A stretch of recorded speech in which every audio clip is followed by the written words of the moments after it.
El Hadj Mohamed Anne, parent d'élèves, représentant des parents d'élèves aussi. J'ai été désigné par les parents d'élèves pour le représenter. Waaw, sentiment de fierté d'abord. Fierté parce que parents d'élèves yi ñun lii dañ ko yàgg a xaar. Dañoo wax ne le mouvement navétane en général da nga ko doon percevoir comme un mouvement sportif. Mais tey bu ñu demee ñun parents d'élèves yi on se rend compte que au niveau des navétanes ils ont egg nañ ci benn niveau boo xam ne niveau culturel, niveau éducatif. Donc loolu aussi c'est une fierté. Et puis aussi quand on voit que les écoles ont été associées, la mairie de Dakar a été associée, l'ONCAV, l'ODECAV, l'ORCAV, pratiquement les zones. Donc c'est une fierté pour nous d'avoir participé. Et puis nous autres parents aussi, ça nous permet de dire que au-delà des activités, au-delà de l'année scolaire, suñu doom yi bu ñu leen bàyyee au niveau des zones, au niveau des ASC, certainement suñu xel mën na dal. Donc tey nii moom c'est une occasion pour remercier les organisateurs, notamment l'ODECAV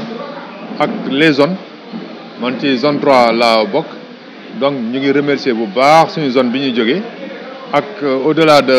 zone bi tout le département pour cette initiative heureuse. En tant que parent d'élève, noo gisee concours bi ndax kontaan nga ci concours bi. Waaw, concours bi kontaan naa ci d'abord doublement.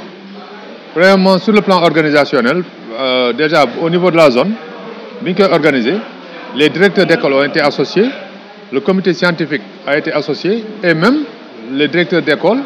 ont pris les enseignants les meilleurs qui pouvaient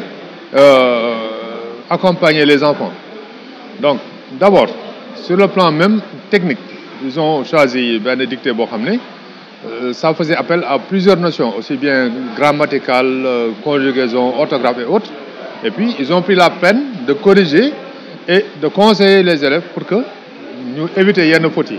Donc loolu moom franchement y a rien à dire, c'est une initiative à féliciter. Deuxièmement, au niveau maintenant départemental, on s'est rendu compte que on est au-delà de la dictée qui a fait appel à plusieurs notions. Il y avait la culture générale. Culture générale, il y avait aussi bien de l'histoire, aussi bien de l'éducation civique, aussi bien des mathématiques. Donc le niveau des élèves a été impressionnant vraiment. Parce que moi-même qui suis parent d'élèves, j'étais obligé pour certaines questions d'aller chercher pour avoir les réponses. Mais je me suis rendu compte que les enfants ont trouvé. Ils ont eu des moyennes, des notes excellentes. Donc ce qui veut dire que ñun suñu doom yi au-delà de ñun ñooy seen parents yi ci kër gi, mais am na benn niveau boo xam ne yegg nañ fa boo xam ne dañ leen war a gën a accompagner. Tey nii moom c'est une occasion pour remercier ODECAV et puis di ñaan parce que tey c'est U13 nañ ko def U15 def ko U17 jusqu'à tous les niveaux même scolaires parce que magu xale bi nii sama doom bi nga xam ne j'ai eu la fierté de l'avoir comme lauréate. Magam yi dañoo doon ne mais papa est-ce que war amul woon yeneen niveau comme ça ñu ñoo bokk ma ne leen non yéen prix bi moo leen intéressé mais effectivement xam naa ne ODECAV mu ngi koy xalaat. C'est une occasion aussi de remercier les sponsors parce que la responsabilité sociétale d'entreprise mooy loolu dañ koy wax mais ça ne se sent pas tellement au niveau des activités de vacances. léegi dañuy ñaan nag toutes les entreprises citoyennes nañu gën a dugg gën a jàppale zones yi gën a jàppale ASC yi gën a jàppale aussi ODECAV parce que tey lii ça doit faire tache d'huile pour que demain au-delà des aspects sportifs les aspects éducatifs soient pris en charge par les entreprises. Merci. Man la Omar Ndaw vice-président à l'ODECAV de Dakar donc jiite woon comité scientifique bi nga xam ne ñoom ñoo organisé concours d'orthographe et de culture générale bu édition 2024. ci turu Pape Momar Lo président ODECAV bi nga xam ne nii moom laa fi teewal ak ci turu comité scientifique bi yëpp jaajëfal suñu partenaires yi d'abord les partenaires techniques mooy jàngalekat yi nga xam ne ñoo nekk ODECAV de Dakar partenaires financiers yi ODECAV Odyssée ak ville de Dakar ñi nga xam ne ñoom ñoo tax tey ñu mën a organiser concours bi année bi ba nga xam ne ni gën a relever niveau bi gën a relever aussi défis yi nga xam ne ni moom leen amoon yëpp ba tey ji nii mu doon ndam pour ñëpp d'abord nawetaan moom dañ ne association sportive et culturelle donc ci biir culture boobu noonu bon ñun dañoo jàpp ne am na beneen pàcc bu ci nekk mooy l'éducation te tey jii nii xam nga dañ ne dis-moi quelle jeunesse tu as et je te dirai quel pays tu seras donc moo tax ci période vacances yi dañoo bëgg xale yi ñu tàggat leen ci façon boo xam ne ni tey ci liñ jàpp ne tey moom moo leen gën a indil ay jafe-jafe muy dicté ñu tàggat leen ci ba nga xam ne ni dina gën a mën a yokk seen niveau ci orthographe ci grammaire ak ci fànn ci langue française de façon générale. Innovation bi nag mooy dañ ci yokkaale culture générale parce que tey jii nii xam nga à l'ère des nouvelles technologies xale yi ci bëri dañuy manier tout ce qui est outil informatique donc ñu bëgg a natt leen ndax xool ndax ñoom utilisation boobu nga xam ne moom la ñuy utiliser tout ce qui est technologie ndax dina dem ci pàcc dina dem ci wàllum njàng ak njàngale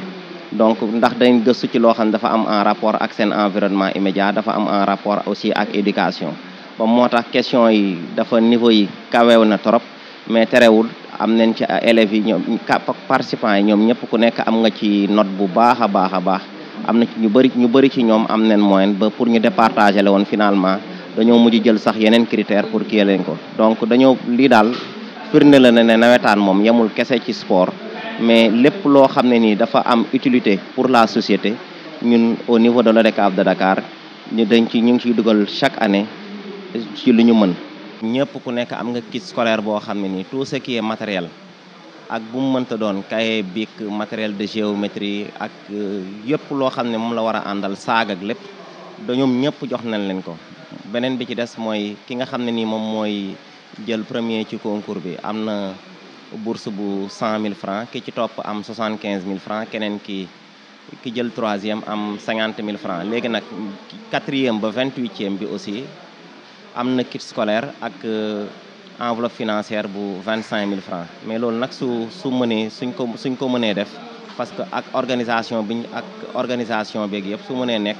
loolu dafa fekk dafa am ñu ñu jàppale mu mel ne Odyssée Énergie ak la ville de Dakar suñu partenaire naturel. waaw xam nga pour le moment daneen évaluer d'abord ñun au niveau du comité scientifique daneen toog évaluer suñu évaluer ba pare xool lan moo ci les forces et les faiblesses et à partir de ce moment comme équipe leen daneen ñëw toog décider mais li wér te wóor mooy chaque année daneen apporter ay innovation par rapport ak concours bi parce que dañuy gis ne niveau bi day gën di kawe donc du loon loo xam ne ni décision boo xam ne man kese lay doon mais dinañ toog waxtaane ko suñu biir xool chaque année nan la ñuy def ba mu gën a yaatu ba mu gën a doon loo xam ne daal ci day mucc ci ayib ci fànn yëpp incha allah merci beaucoup